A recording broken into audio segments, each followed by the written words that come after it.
রাধে রাধে ভক্ত বন্ধুরা, কেমন আছো তোমরা সবাই? আশা করি তোমরা সবাই অনেক ভালো আছো। আমি কিন্তু সকাল সকাল চান দান সেরে গোপুসোনার কাছে চলে আসলাম। গোপুসোনা কিন্তু এখনো ঘুমাচ্ছে, এখনো ঘুম থেকে ওঠেনি, তাই কিন্তু আমি চলে এসেছি গোপুসোনাকে উঠানোর জন্য।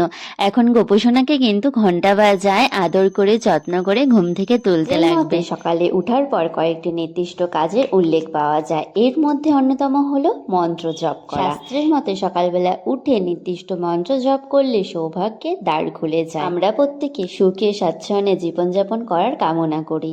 এটি পূরণ করার জন্য বিভিন্নভাবে চেষ্টাও চালিয়ে যাই। প্রতিদিন সকালে স্নান করার পরে নিয়মিত পূজা অর্চনার রীতিনীতি প্রচলিত আছে।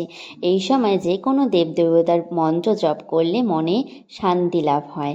শাস্ত্রের মতে মন্ত্রগুলি অত্যন্ত শক্তিশালী। আমি তো কৃষ্ণ ভক্ত, তাই কিন্তু আমি কৃষ্ণের মন্ত্র জপ করি।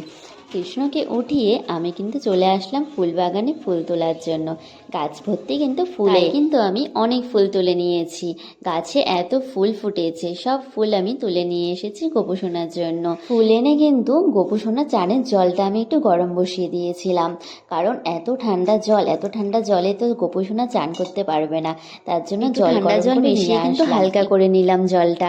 তারপরে কিন্তু গোপুসোনাকে এখন চান করাবো। গোপুসোনা তো এখন চান করছে। আর তোমরা জানাও যে তোমাদের এই ছোট্ট গোপুসোনার ভিডিওগুলি ঠিক কেমন লাগছে, অবশ্যই কিন্তু কমেন্টে একটু জানিও। গোপুসোনা তো চান হয়েই গেল, এখন কিন্তু গোপুসোনাকে একটু তেল মালিশ করব। এত ঠান্ডা পড়েছে, একটু তেল মাখিয়ে সোয়েটার জামা পরিয়ে দিব। কিন্তু এত ঠান্ডা পড়েছে না এখন, কি বলবো আর। খুব কিন্তু কুয়াশাও পড়ছে দিন দিন। গোপুসোনার জন্য এই সোয়েটার জামাটা কিন্তু আমি নিজের হাতে বানিয়েছি। কেমন লাগছে অবশ্যই কিন্তু জানিও। আর ভারী কিন্তু মিষ্টি লাগছে, এই কালারটাও কিন্তু গোপুসোনাকে ভারী মানিয়েছে। আজ গোপুসোনার জন্য প্রসাদে ছিল কিন্তু লাড্ডু আর সন্দেশ। গোপুসোনার সব থেকে প্রিয় জিনিসটাই ছিল। সকলে দর্শন করে নাও। রাধে রাধে।